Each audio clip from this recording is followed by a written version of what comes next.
Seale from jail as a political prisoner.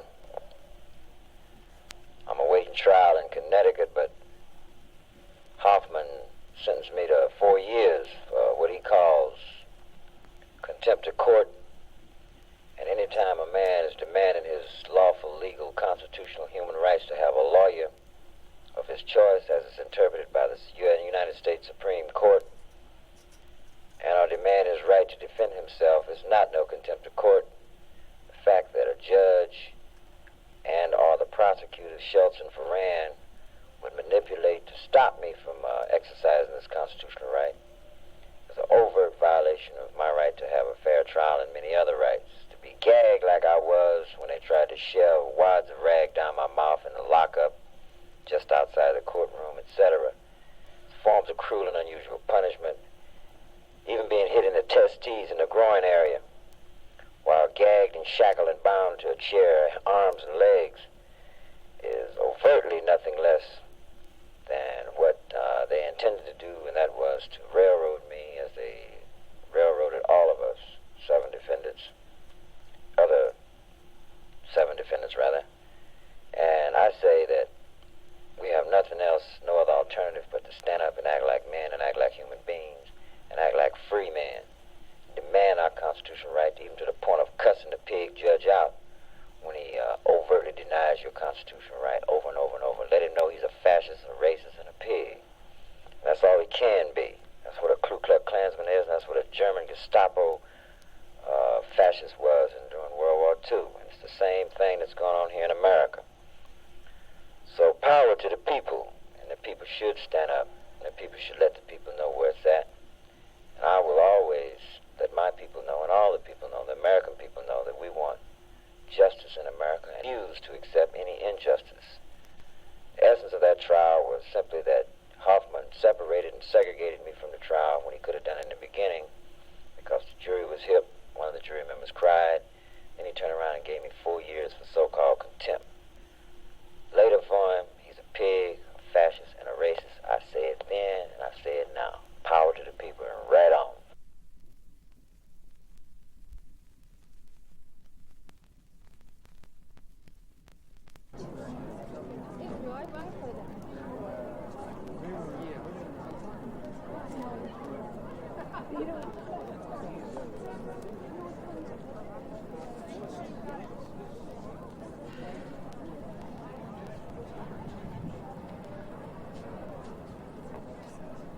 It is 2:25 p.m. Central Standard Time, November 5th, 1969. We are standing on the steps of the Federal Building in the Chicago Loop. Inside is the United States District Court for the Northern District of Illinois. There, for the past 6 weeks, 8 men, who have inevitably become known as the Chicago 8, have been on trial, charged with conspiracy to cross a state line to incite to riot, and also with the separate crime of having those same intentions as individuals. The 8 defendants include veteran pacifist leader David Dellinger. The government actually calls the case the United States versus David Dellinger and others. The others being yippies Jerry Rubin and Abby Hoffman, youth and peace activists Tom Hayden and Rennie Davis, college professor John Freunds, and community organizer Lee Weiner, all white and all free on bail. And finally, Black Panther Party Chairman Bobby Seale, who was held in jail without bail since he is also charged with first-degree murder in Connecticut. In the past 6 weeks, the government has been presenting its case against all the defendants. But another issue, which looks as though it may come to an explosive head this afternoon, has almost overshadowed the government's presentation. We'd better move along to the courtroom now. Each of these 4 doors to the lobby is guarded by 6 armed marshals. We will have to identify ourselves. May I see your briefcase, We can move along please? now through the lobby to this bank of elevators. There is cartoonist Jules Pfeiffer. Since neither television nor still cameras are allowed in the courtroom, a magazine has commissioned him to sketch his impressions. There's Tom Wicker, covering for the New York Times, journalists from all over the world. This elevator, please. We're on our way to the 23rd floor. What's Judge Hoffman going to do? Well, my hunch is he's going to sentence Seale for contempt and see if he can separate him from the trial. After 6 weeks? 23rd Judge floor. Hoffman's court is 2 stories high. When we enter it, through those swinging doors up ahead, we will be in an aisle between 2 rows of wooden benches. Your purse, please. Spectators are searched You, again sir, your before being briefcase. seated on the left. On our right, the press, and behind them, friends of the defendants. Let us take our seats. As you see, in the large open space in front of the chair are the defendants, at 4 tables arranged in a large rectangle. At the far end are their attorneys, William Kunstler and Leonard Weinglass. Opposite this group is the prosecution table, Thomas Ferran, Richard Schultz, a junior attorney, and an FBI agent who assists them. Behind them is the jury, where sit the 12 jurors and 2 alternates, all but 2 of them women. We're probably about to start. Judge Hoffman is already more than 20 minutes late. His bench is elevated well above the court. Behind it are pictures of George Washington, Benjamin Franklin, and Abraham Lincoln. And above them, the Great Seal of the United States. Through the door which leads to the lockup, Defendant Seale is now being brought into court. All rise. United States District Court for the Northern District of Illinois is now in session. The Honorable Julius Hoffman presiding. It is now 2:35 p.m. The jury has not been called in. 22 marshals are guarding the entrances to the court. They are all armed. Several are standing near the defendant's table. There is a matter I wish to take up, gentlemen, before we proceed further with this trial. I think, Mr. Witness, that you may be excused and go into the witness room. Apparently, from the whispering all around us, what we have all assumed is true. This afternoon's business is with Bobby Seale. As you know, Seale had asked before the trial started that it be postponed until his attorney, Charles R. Gary of San Francisco, would be sufficiently recovered from a gallbladder operation to appear for him. Gary himself appeared before Judge Hoffman to request the delay, which would have only been for a few weeks. It was refused. September 12th, Seale was taken from jail in San Francisco by federal marshals. They chained him to 2 other prisoners and drove him by a very roundabout way to Chicago. In fact, they took 6 days to get him there, and only lodged him in Cook County Jail September 18th. Concerned for Seale's safety and eager in Charles Gary's absence to consult with him, Attorney Kunstler filed an appearance on Seale's behalf with the court. This was required if he was to have the right to see Seale. This filing has ever since been the basis for the court's claim that Seale has an attorney, namely Kunstler. On September 26th, the day the trial began, Seale discharged Kunstler for the record and said he would exercise his right to represent himself. The judge refused to accept this, and refused again when Kunstler tried to lodge a withdrawal a few days later. Judge Hoffman has maintained to this day and this hour his insistence that Kunstler is Seale's attorney, though Seale says he is not. Kunstler says he is not, and Kunstler and Seale have not consulted together since the trial began. Most of the occasions on which Seale has interrupted the proceedings in the past 6 weeks have been efforts on his part to assert his right of self-defense, including attempts to interrogate prosecution witnesses as his attorney would have done. The right of self-defense is guaranteed under the Constitution as well as by statute, and has often been exercised, especially by defendants who feel that they're on trial for their political views and who want not only to defend themselves but to use the court, insofar as rules of procedure allow, as a political forum. Judges are required to grant this right, provided it is requested early enough in the trial. The witness has left. The defendants, including Bobby Seale, are in place. The courtroom is quiet, and now Judge Hoffman is about to begin. As I think everyone who has attended the various sessions of this trial must, if he is fair, understand, this court has done its best to prevent or to have repeated efforts to delay and obstruct this trial, which I think have been made for the purpose of causing such disorder and confusion as would prevent a verdict by the jury on the issues presented by the indictment and on the pleas of not guilty thereto.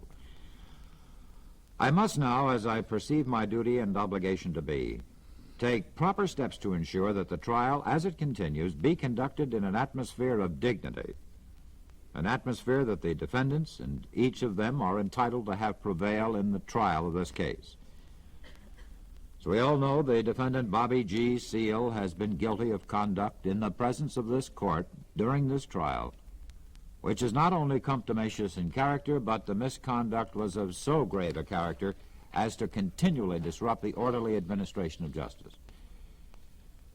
We have in the federal courts the Federal Rules of Criminal Procedure, which, together with Title 18 of the United States Code, represent the rules that the court must interpret and apply in the trial of criminal cases.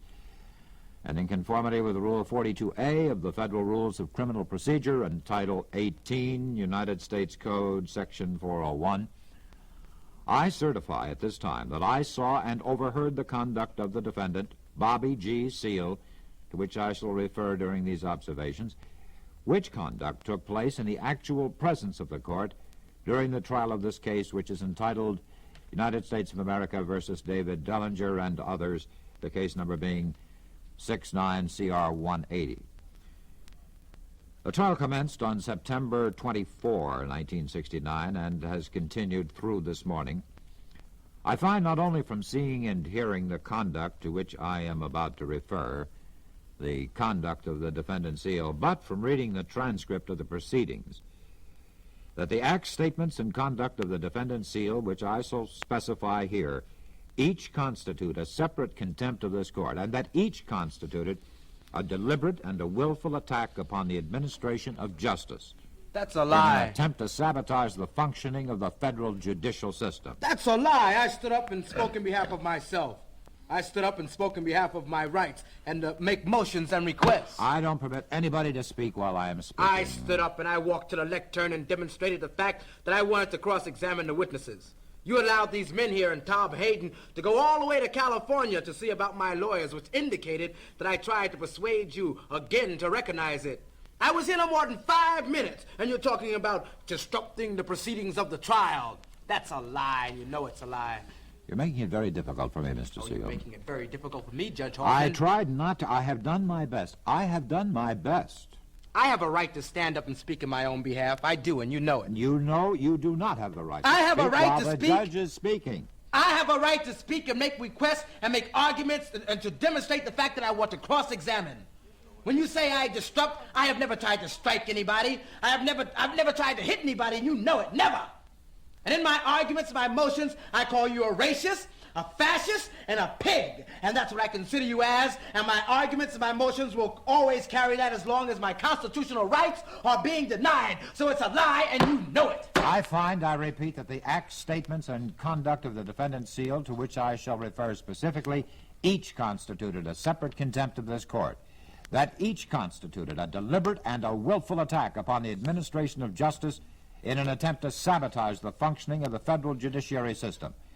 That this misconduct was of so grave a character as to continually disrupt the orderly administration of justice. To maintain the dignity of the court and to preserve order in the courtroom under these circumstances has been a task of utmost difficulty.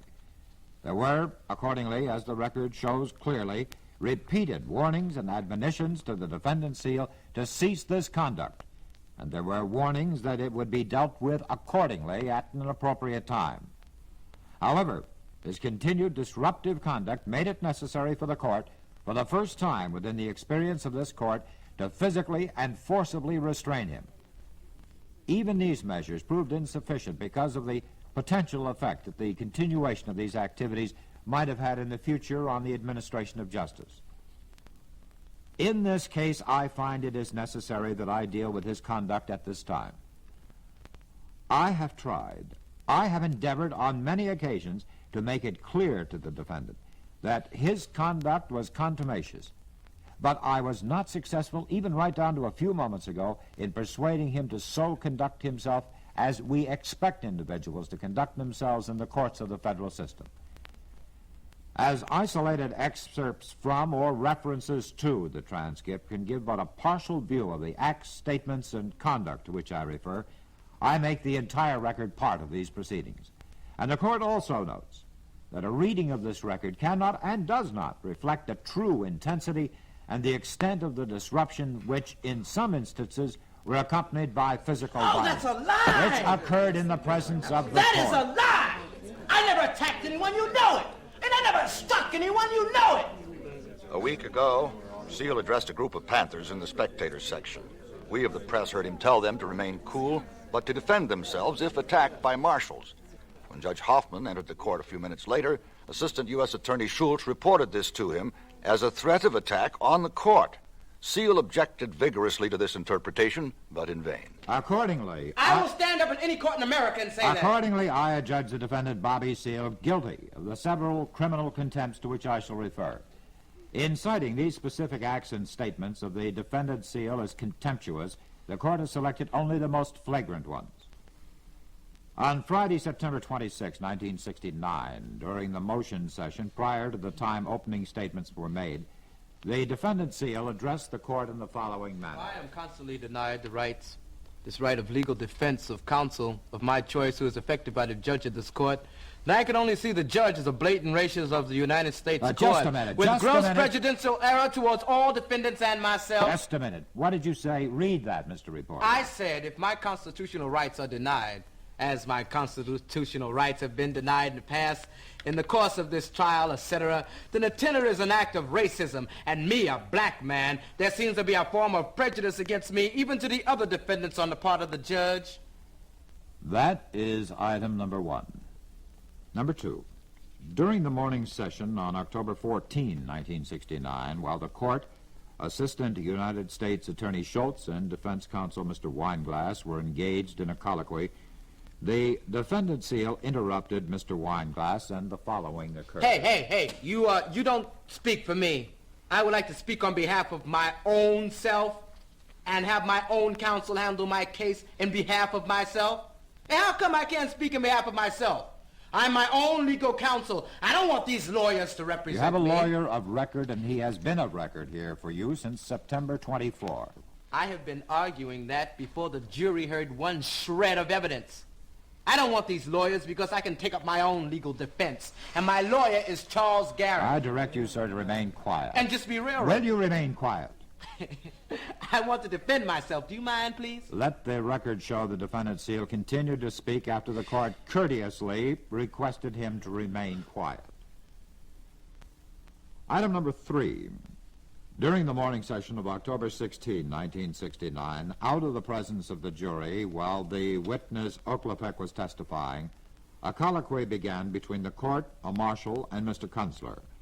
After a marshal explained that 3 spectators who were asked to leave the court had been allowed to return, the defendant Seale stated to the court, quote, "I think there is a bit of racism involved myself," unquote.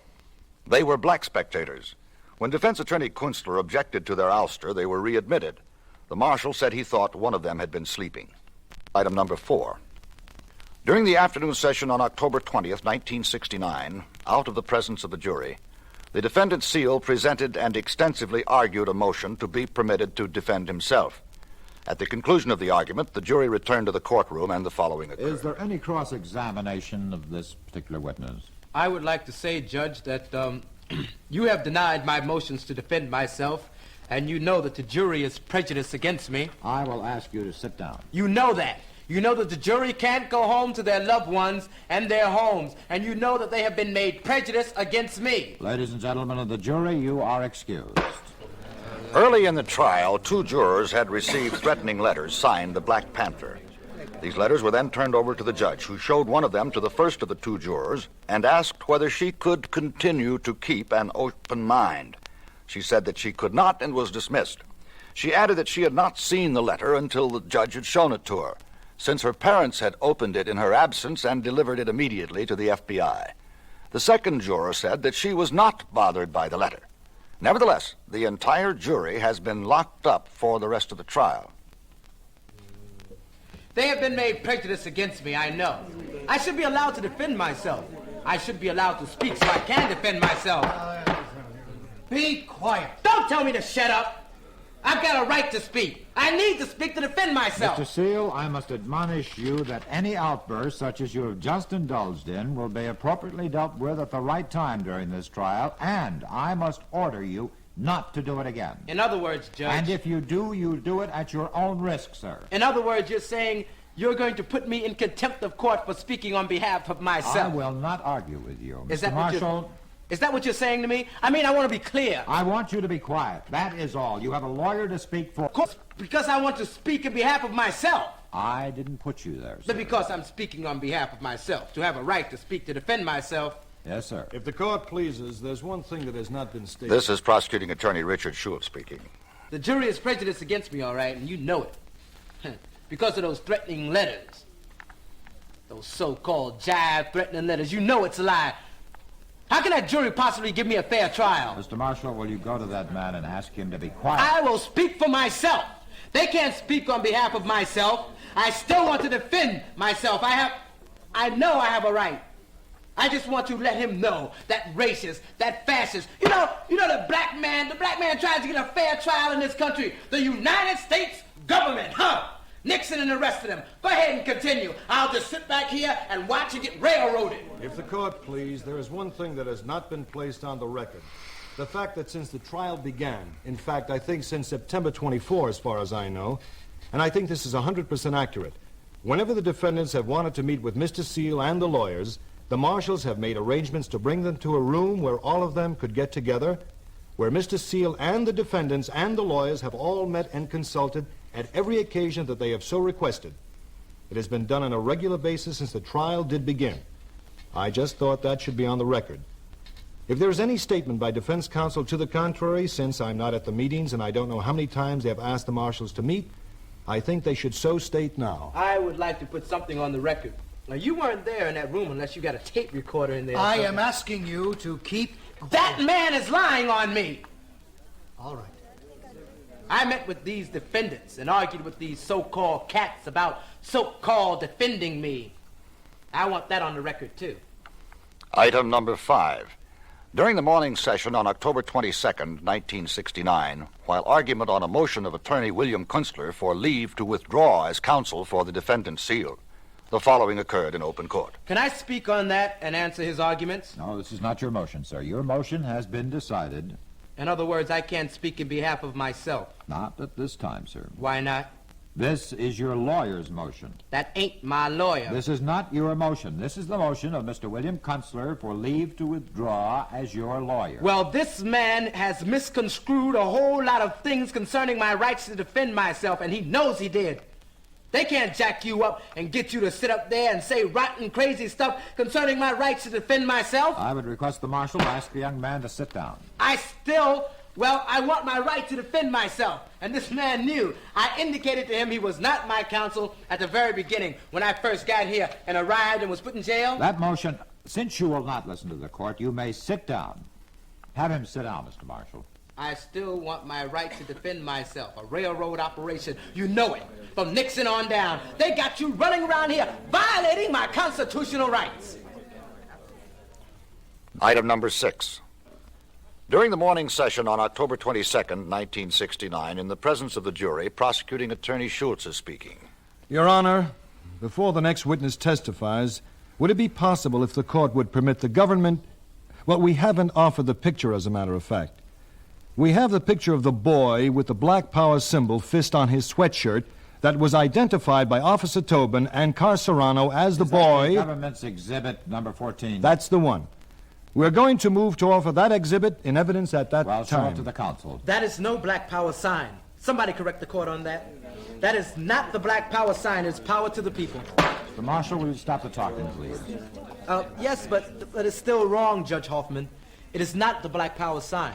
It is power to the people sign. And he is deliberately distorting that. And that is a racist technique. If the court please, this man has repeatedly called me a racist. Yes, you are.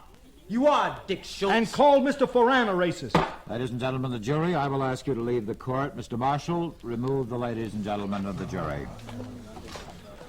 The following proceedings were had in open court, out of the presence and hearing of the jury. Mr. Seale and Mr. Kunstler, your lawyer, I must admonish you that such outbursts are considered by the court to be contemptuous, contumacious, and will be dealt with appropriately in the future. Your Honor, the defendant was trying to defend himself, and I have already the defendant indicated... was not defending himself. I was, too, defending myself.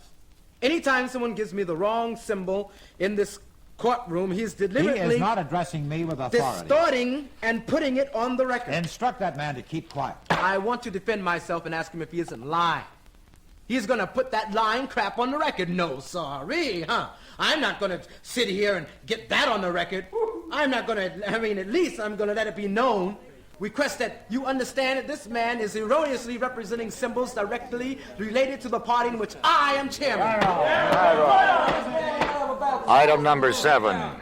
In the afternoon session on October 22nd, 1969, the court informed the defendant Seale that the court would supervise the decorum in the courtroom, and the following occurred in open court. They don't take orders from racist judges, but I can convey the orders for them and they will follow them. Seale is referring to a group of Panthers in the spectator section. If you continue with that sort of thing, you may expect to be punished for it. I warned you right through this trial, and I warn you again, sir. Bring in the jury. We protest our rights for 400 years. I mean, we've been shot, killed, murdered, brutalized, oppressed for 400 years because... There is another instance. That outburst may appear of record, and it does. Did you get it? Yes, sir. I hope you got my part for the record, too, concerning that. Did you get that? Yes, sir. Thank you. And that outburst, too? I think you should understand that we support Bobby Seale in this. At least I do. That was defendant David Dellinger. I haven't asked you for any advice, sir. If you let me defend myself, you could instruct me on the proceedings that I can act.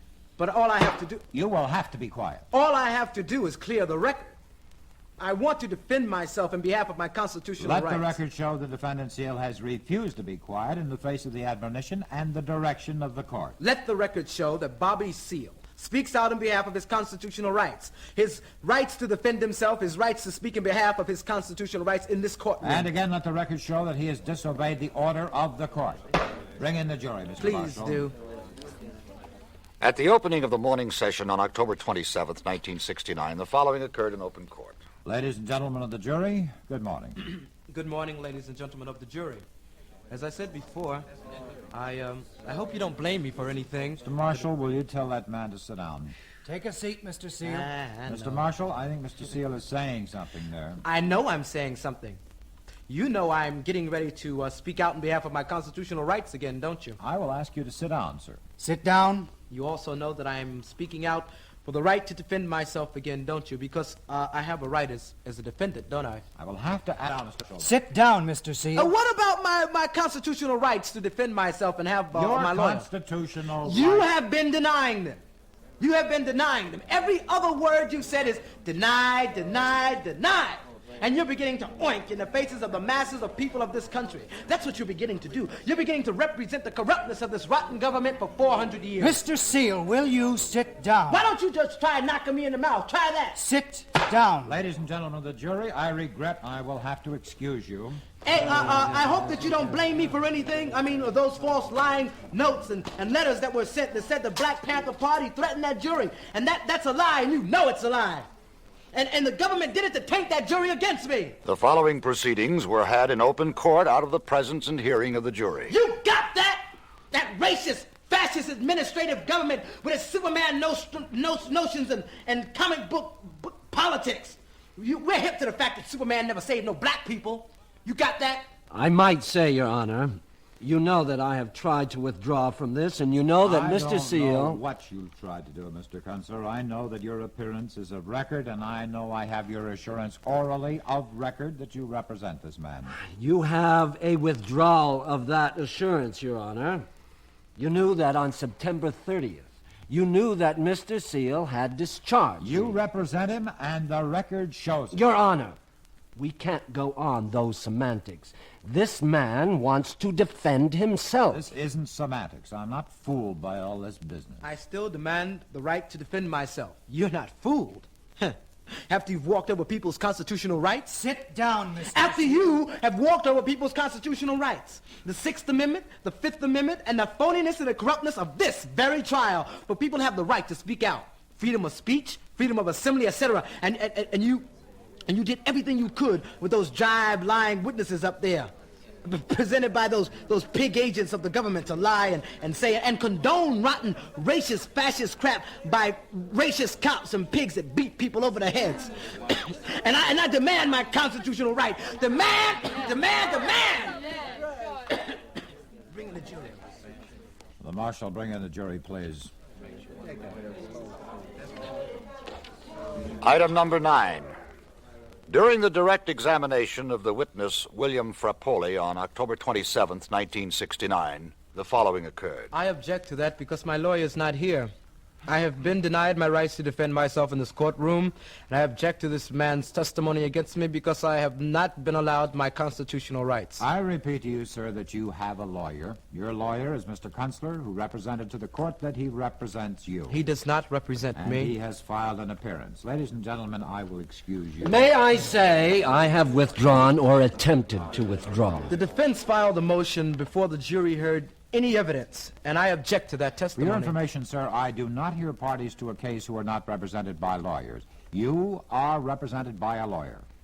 I am not represented by a lawyer. I am not represented by Charles Gary, for your information. Sit down, Mr. Now, Seale. you just keep on this. Keep on way. what? Keep on what? Just sit down. Keep on what? Keep on getting denied my constitutional Will you rights? be quiet? I object to that man's... Can't I object to that man there sitting up there testifying against me and my constitutional rights to my lawyers being here? Now I still object. And I object because you know it's wrong. You've denied me my rights to defend myself. You think that black people don't have minds. Well, we've got good minds. I mean, we've got big minds and good minds, and we know how to come forward with constitutional rights, or the so-called constitutional rights. I'm not going to be quiet. I'm going to talk in behalf of my constitutional rights, man. In behalf of myself, that my constitutional rights to talk, to be able to defend myself in my constitutional rights. Bring in the jury, Mr. Marshall. I still object to that man's testifying against me without my lawyer being here. Without me having the right to defend myself. You know, black people ain't supposed to have minds. That's what you think. Well, we've got bodies and we've got a mind. And I wonder, did you lose yours in your Superman syndrome? Comic book stories. You know, you must have to deny us our constitutional rights. All of this, Mr. Reporter. I hope she got it all. The following proceedings were had in open court within the presence and hearing of the jury. Taint that jury against me. Send them threatening letters that I never sent, and you know it's a lie. You keep them from their homes, and then they blame me every time they come into this room because they're being kept away from their homes, and you did it. Are you going to stop? I'm going to talk in behalf of my constitutional rights. You may continue, Mr. Schultz, with the direct examination of this witness, and I note, Mr. Seale, that your counsel has remained quiet during your dissertation. You know what? I have no counsel here. I mean, I fired that lawyer before the jury heard anything, and you know it. That jury hasn't heard all the motions you denied behind the scenes, how you tricked that juror out of the stand there with that threat by threatening her with that jive letter that you know darn well I didn't send, which is a lie. And they blame me every time they're being kept away from their loved ones and their homes. They blame me every time they come into this room. And I never sent those letters, and you know it. Please continue with the direct examination.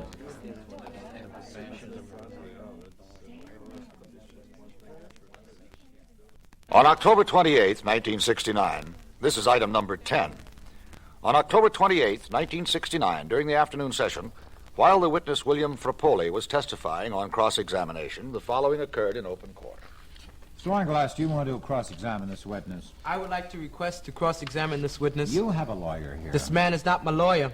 This man has made statements against me. Furthermore, he violated Title 1892 of the United States. Well, you're still violating it. Seale is referring to Title 42, U.S. Code Section 1981, which cites a Reconstruction-era statute which granted black men equal protection under the law. He had the numbers incorrect. Sit down, Mr. Seale. You violated the code.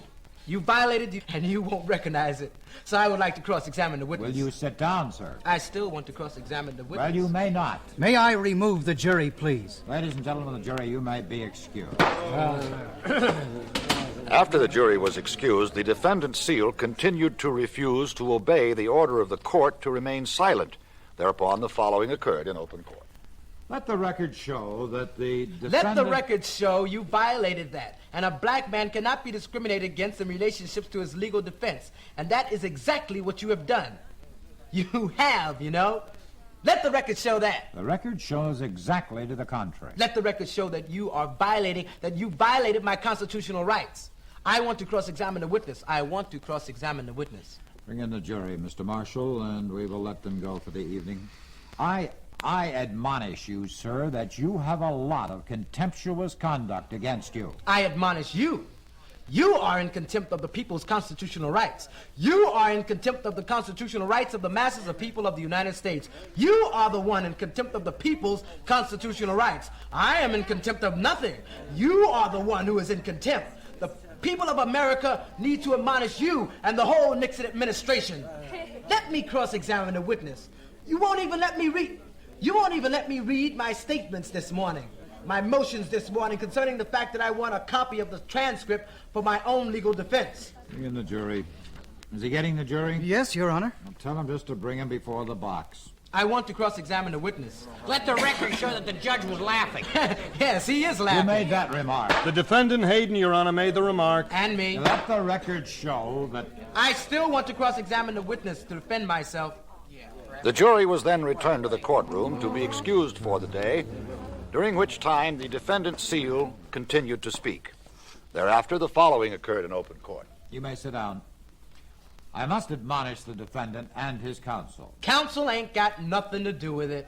I'm my own counsel. And you're not doing very well for yourself. Yes, that's because you violated my constitutional rights, Judge Hoffman. That's because you violated them overtly and deliberately in a very racist manner. You know, somebody ought to point out to you the law to you. You don't want to investigate it to see whether the people get their constitutional rights. 68,000 black men died in the Civil War for their rights. That right was made during the Reconstruction period. They fought in that war and 68,000 of them died. That law was made for me to have my constitutional rights. You want to listen to me for a moment? Why should I continue to listen to you unless you're going to give me my constitutional rights and let me defend myself? I am warning you, sir, that the law... Instead of warning me, why don't you warn me that I've got a right to defend myself, huh? I am warning you that a court has the right to gag you. Now, I don't want to do that. Under the law, you may be gagged and chained to your chair. Gagged? I'm being railroaded. I'm being railroaded already. The court has that right. The court has no right whatsoever. The court has no right to stop me from speaking out in behalf of my constitutional rights. Because it is denying me the right of my constitutional right to speak out in behalf of myself and my legal defense. Court will be in recess until tomorrow morning at 10 o'clock. Everyone will please rise. I am not rising. I am not rising until he recognizes my constitutional right. As for him, he's not recognizing my constitutional right. Mr. Marshall. I am not rising. This is the 11th item of contempt Judge Hoffman is citing. If the court please, before you came into this courtroom, if the court please, Bobby Seale stood up and addressed this group of Panthers. That's right, brother. And Bobby Seale said that if he is... I spoke out on behalf of my constitutional rights. I have a right to speak out on behalf of my constitutional rights, and that's right. And he told these people and his audience, if the court please, and I want this on the record, it happened this morning, that if he's attacked, they know what to do. I can speak in behalf of my constitutional rights, too. He was talking to these people about an attack by them. You're a liar. You dirty liar.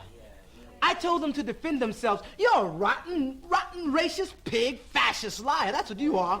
Yeah, you're a rotten liar, You're a fascist pig liar. I told them, I said, they have a right to defend themselves if they are attacked. And I hope that the record carries that. And I hope that the record shows that Tricky Dicky Schultz here is working for the Richard Nixon administration. And they all understand that Tricky Dicky Schultz is a liar. And we have a right to defend ourselves if we are attacked. And if I am attacked, I will defend myself. Mr. Marshall, I will direct the marshals to clear the courtroom in the event laughter occurs again. Clear the courtroom of spectators if that occurs again. Let the record show there was loud laughter among the spectators. If the court please, that is what he said, just as he related it. You're darn right. In terms of a physical attack by the people in this... Physical attack by those damn marshals, that's what I said. And if they attack any people, they have a right to defend themselves, you lying pig! Let the record show the tone of Mr. Seale's voice was one of shrieking and pounding on the table and shouting. And that will be dealt with appropriately at some time in the future. If a witness is on the stand and testifies against me, I stand up and speak out in behalf of my right to have my lawyers and defend myself, and you deny me that. I have a right to make those requests. I have a right to make those demands on my constitutional rights. I have a constitutional right to speak. And if you try to suppress my constitutional right to speak out in behalf of my constitutional rights, then I can only see you as a bigot and a racist and a fascist. And I have said it before, and I clearly indicated on the records. Let's go, baby, yeah. Item number 12. On October 29th, 1969, during the morning session, when the cross-examination of the witness Frappoli was completed, the following occurred in open court. Is there any redirect examination? Before the redirect, I would like to request again, demand that I be able to cross-examine the witnesses. My lawyer's not here, and I think I have a right to defend myself in this courtroom. Well, take the jury out and they may go to lunch with the usual order. You have George Washington and Benjamin Franklin sitting in a picture behind you, and they were slave owners. That's what they were. They were slave owners, and you are acting in the same manner by denying me my constitutional right to be able to cross-examine the witnesses. You have had that direct examinations. We have had cross-examinations by other defendants and lawyers, and I have a right to cross-examine the witness. Mr. Seale, I have admonished you previously. I have a right to cross-examine the witnesses. I have admonished you what might happen to you if you keep on I still talking. have a right to cross-examine the witnesses. Why don't you recognize my constitutional rights? Mr. Kunstler has his appearance on record here as your attorney. He is not my lawyer. You have made your choice of who you think should represent me, and that's not true. I make the choice of Charles R. Gary to represent me. We are going to recess now, young man. And if you keep Look to me more than what Benjamin Franklin and George Washington did to black people in slavery. What can happen to me more than that? And I might add that since it's been said here that all of the defendants support you in your position, I might conclude that they are bad risks for bail. And I say that to you, Mr. Kunstler, that if you can't control your client... I still demand my constitutional rights as a defendant in this case to defend myself. I demand the right to be able to cross-examine the witnesses. He has made statements against me, and I want my right to... May the record show, if the court please, that while the marshals were seating Bobby Seale, pushing him in the chair, the defendant Dellinger physically attempted to interfere with the marshals by pushing them out of the way. I want my right! I want my right to defend myself! I want my right to defend myself in this trial! I want my rights recognized! Mr. Kunstler, I will address you if you'll stand up. I was going to address you, Your Honor, because you had made some remarks. He doesn't represent me! You can address him all you want. He doesn't represent me. He doesn't represent me. You can address him all you want. They are the ones that's pushing me. Your Honor, I can tell you made a that threat Mr. about Dillinger, my... if that's his name, Mr. Dillinger, or whatever it is, has said here that they support the performances of this man, the statements of this man. They support his right to have a lawyer or to defend himself. And you told me you were his lawyer. Your Honor... He is not my lawyer! I have the transcript right here. Your Honor, we have gone over that. I told you I fired him before the trial began. You haven't explained I to me. have explained it fully. I have been discharged. No, you haven't, and you will. I told you on the 27th, and I told you on the 30th. I tell you someday you will have to explain it. That is another threat to the lawyers, Your Honor. We have had Now so I many... will tell you this, that since it's been said here that all of the defendants support this man in what he's doing, I, over the noon hour, will reflect on whether they are good risks for bail, and I shall give serious consideration to the termination of their bail if you can't control your clients, and you couldn't yesterday afternoon. I am not a defendant. He is not my lawyer. I want my right to defend myself. I want my right to defend myself! Your Honor, they said this morning they supported fully his right to defend himself or to have his lawyer of choice. And if that is the price of their bail, then I guess that will have to be the price of their bail. Now, let me tell you... I have a right to defend myself. That's what you... Will you, Mr. Marshall, have that man sit down? Yeah. You're trying to make some jive bargaining operation that's different from the right that I have. I have a right to defend myself. I still have a right to defend myself whether you sit me down or not. I still got a right to defend myself. I've got a right to speak out on behalf of my own defense. I have a right to speak out on behalf of my own defense, and you know it. You know it! Why don't you recognize my right to defend myself? May the record show that the defendant Dellinger did the same thing just now. And I saw it myself. Your Honor, he is trying to see what is happening. I want the constitutional right to defend myself. I want the right to cross-examine witnesses. Why don't you recognize the law of this very land? Give me my constitutional right to defend myself. At the beginning of the afternoon session on October 29th, 1969, court and counsel engaged in a lengthy colloquy during which the following occurred. Your Honor, I would just like about 2 minutes to respond. Since he has made all these statements, can I say something to the court? No, thank you. Why not? Because you have a lawyer, and I'm not going to go through all that again. He is not my lawyer. How come I can't say anything? He has distorted everything, and it's related to the fact that I have a right to defend myself. I ask you to sit down. If there's been any distortion by anybody, I'm perfectly capable of understanding it. I don't think you will, see? I don't think you will. Your past actions of denying me the constitutional right to defend myself... Did you want to reply, Mr. Kunstler? Yes, I did. I want to reply. I was talking to Mr. Kunstler, if you don't mind. Then I have nothing further to say, Your Honor. Bring in the jury, please. What about Section 1982, Title 42 of the Code, where it says a black man cannot be discriminated against in any legal defense in any court in America? Mr. Seale, do you know what is going to happen to you? You just got through saying that you observe the law. That law protects my right not to be discriminated against in my legal defense. Why don't you recognize that and let me defend myself? From the first time when I asked, when I attempted to make an opening statement, you stopped me and denied me that right. I will not hear you now. I am asking you to be silent. I want to know, will you? Oh, look, it's a form of racism. Racism is what's stopping my argument. Call the jury, Mr. Marshall. My argument is, and I will argue that point, that you recognize my constitutional rights to defend myself. Mr. Seale, do you want to stop, or do you want me to direct the marshal? I want to argue the point about this so that you can get an understanding of the fact that I have a right to defend myself. We will take a recess. Mr. Marshall, take the defendant into the room in there and deal with him as he should be dealt with in this circumstance. I still want to be represented. I want to represent myself. Right. Mr. Kunstler, will you instruct the defendant, sir, that it is the order of the court that they will arise upon the recess? If that is a direction of the court, I certainly will pass it on. The record showed none of the defendants have stood at this recess in response to the marshal's request. Let the court will be in recess for a few minutes. Let the record show. The court will take a brief recess. Let the record show. Oh, my God.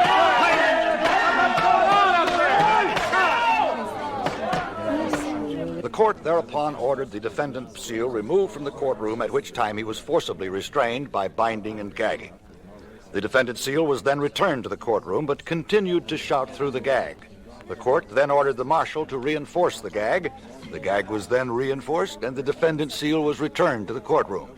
Eventually, the jury was allowed in the courtroom for the afternoon session.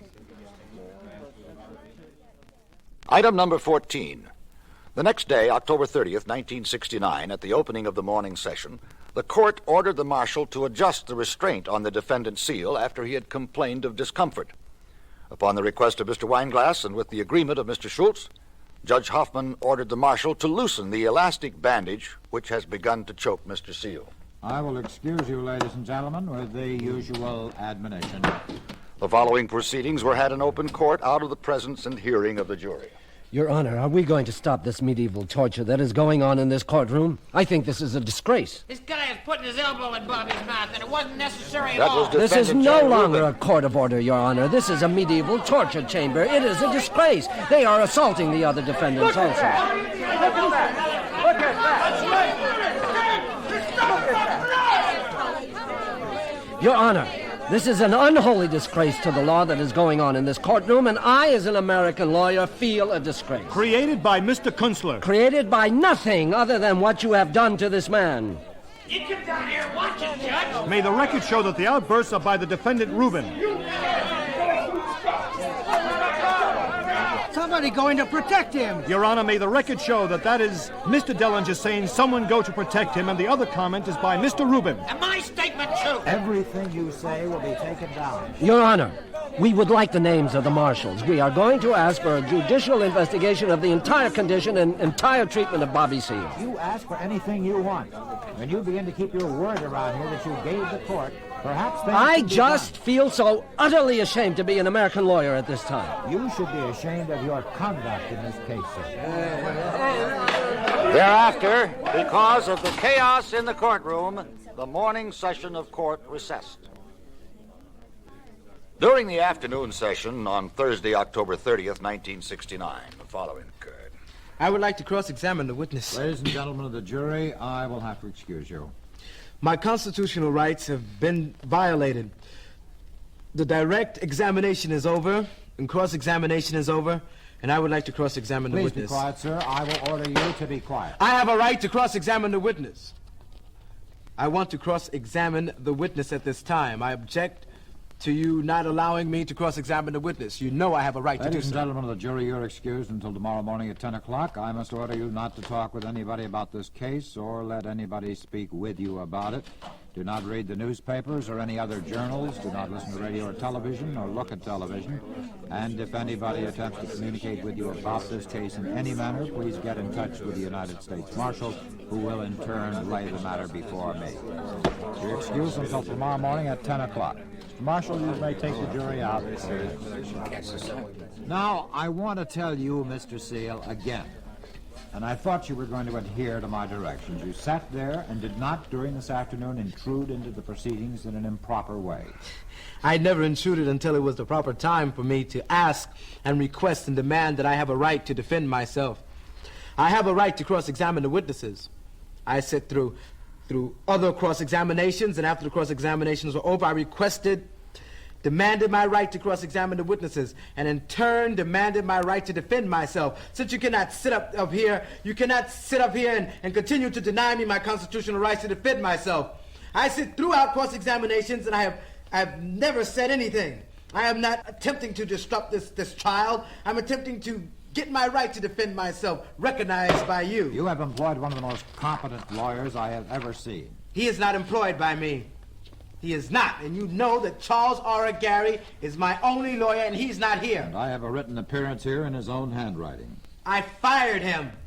He filed an appearance to see me in jail before this trial began. Mr. Charles Gary is the only one I have ever agreed that would be my trial counsel, and you know that. I must tell you, sir, the time is running out. If you're going to persist in this sort of thing, the court will have to deal appropriately with your conduct. I have a right to object. I have a right. Mr. Marshal, the court will be in recess. I have a right to my constitutional rights. The court will be in recess until tomorrow morning at 10 o'clock. Item number 16. On Wednesday, November 5th, 1969, during the morning session, following the direct examination of the witness Ray, the following took place. I would like to approach the lectern. You may not cross-examine. Well, I think I have a right to cross-examine. You have no right in the circumstances of this case. Why did you follow me? Could you please tell me, Mr. Witness? The witness is a deputy sheriff of San Mateo County in California who has testified to Seale's purchase of a ticket at San Francisco Airport. Mr. Seale, I ask you to sit down. Have you ever killed a Black Panther Party member? Mr. Seale, I will have you ever been on any raids in the please. Black Panther Party office or the Black Panther Party members' homes? Mr. Seale, this is the third time I'm asking you to sit down as courteously as possible. Why won't you let me cross-examine the witness, man, and defend myself? Because you're not entitled to. This man... You have a lawyer of record who signed his appearance in his own handwriting. This man was fired. He is not my lawyer. Before the jury heard one shred of evidence, before one witness had ever raised his hand and sworn in this trial, and that's when the trial started. You may not stand up. This man is not my counsel. Will you sit down, please? He is not the representative of me. I am trying to defend myself. I am being railroaded. Will you sit down, sir? Why don't you see that I have a right to try and cross-examine the witness? I have a right to defend myself. I am saying that you do not have the right at this particular juncture, Me, sir. myself, my own person have no rights to defend myself. This is an erroneous, complete, overt fascist attempt, a fascist operation of denying me my constitutional right. Ladies and gentlemen of the jury, I ask you to leave the courtroom. How about that, huh? How about that? You're talking about insulting you. You're the one that's insulting me. Insulting the people of the world, insulting the people of America, and you know it. Gentlemen, we will recess until 2 o'clock.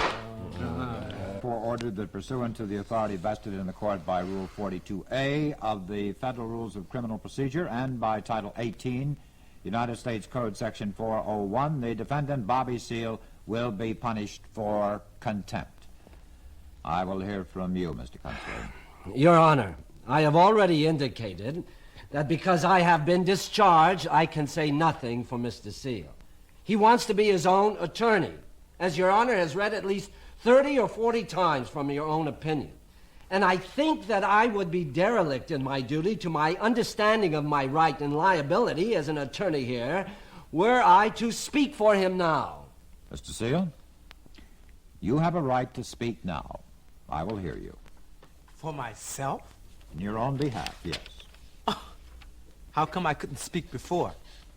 This is a special occasion. Wait a minute. Now you're going to attempt to punish me for attempting to speak for myself before, huh? I mean, now after you punish me, you're going to sit up and say something about you can speak now. What kind of jive is that? I mean, I don't understand it. What kind of court is this? Is this a court?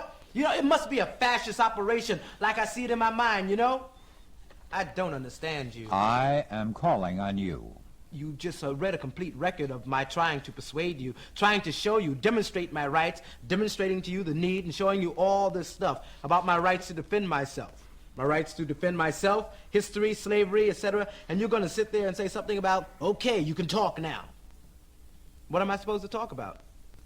I still haven't got the right to defend myself.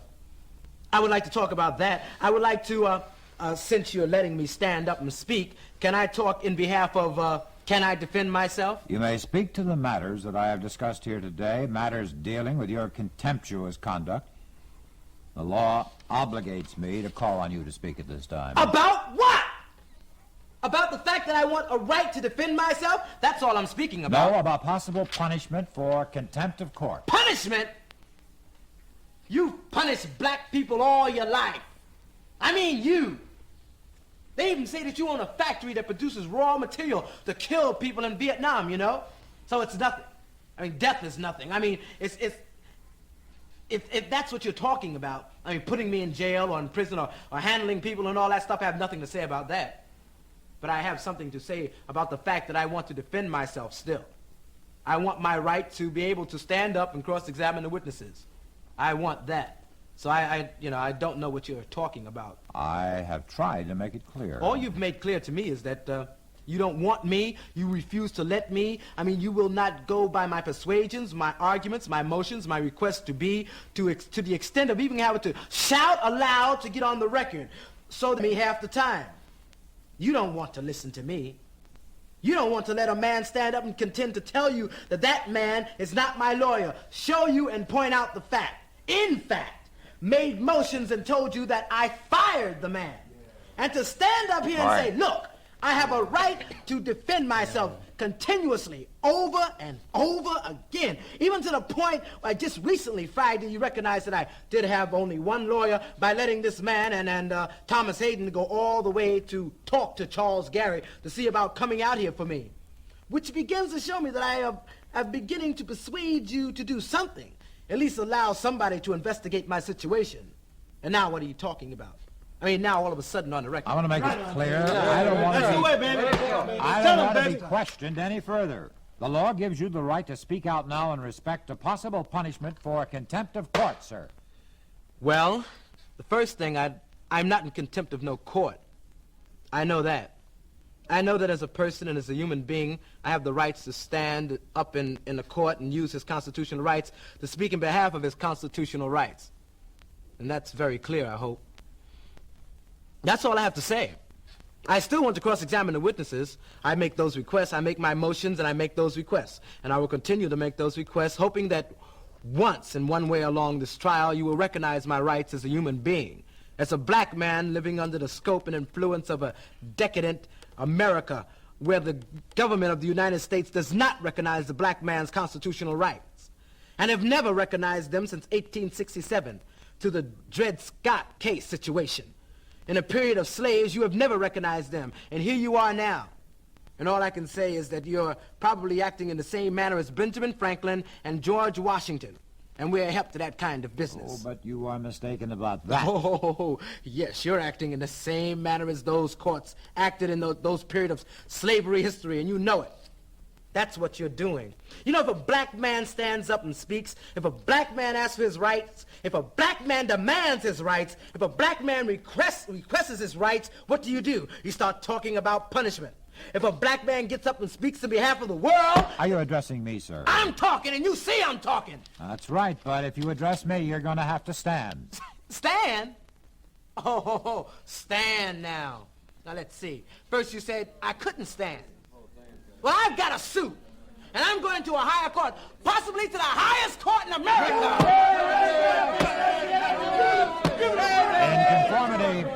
In conformity with the provisions of Rule 42A of the Federal Rules of Criminal Procedure, I shall certify that the series of criminal contempts committed as described by the court in its oral observations and specifications 1, 2, and including 16, were committed in actual presence of the court and were seen or heard by the court during the trial of the case of the United States of America versus David T. Dellinger and others, 69 CR 180. I find that the acts, statements, and conduct of the defendant, Bobby Seale, constituted a deliberate and a willful attack upon the administration of justice, an attempt to sabotage the functioning of the federal judiciary system, and a misconduct of so grave a character as to make the mere imposition of a fine a futile gesture and a wholly insignificant punishment. And accordingly, I adjudge Bobby G. Seale guilty of each and every specification referred to in my oral observations. And the court will impose, strike that, and the defendant Seale will be committed to the custody of the Attorney General of the United States or his authorized representative for imprisonment for a term of 3 months on each and every specification, the sentences to run consecutively.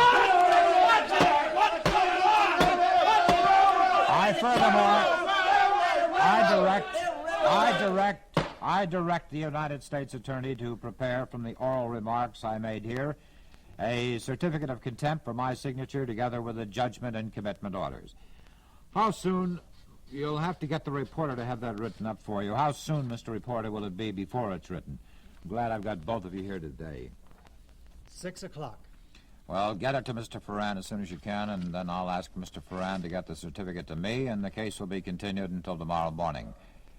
There will be an order in view of the disposition of this aspect of the case. There will be an order declaring a mistrial as to the defendant, Bobby G. Seale, and not as to any other defendants. Wait a minute. I've got a right. What's this cat trying to pull, huh? I mean, now, I'm leaving. I can't stay. The court will be continued until tomorrow morning at 10 o'clock for signing the certificate of contempt and to continue with the trial in respect to the other 7 defendants. Everyone, please rise. If the court please, we have the jury to inform. Oh, yes. I'm glad you reminded me. Will Your Honor set a trial date for the defendant Seale? Yes. I demand an immediate trial right now. Sit down, please. Come to order. I demand an immediate trial right now. Yes, we'll give you a trial date. I'm talking about now, though. I don't want to be taken out. I have a right to go through this trial. A mistrial has been declared with respect to you, sir. Your trial will be conducted on April 23, 1970 at 10 o'clock in the morning. I want an immediate trial right now, though. Right now. I'm sorry, I can't try 2 cases at one time, sir.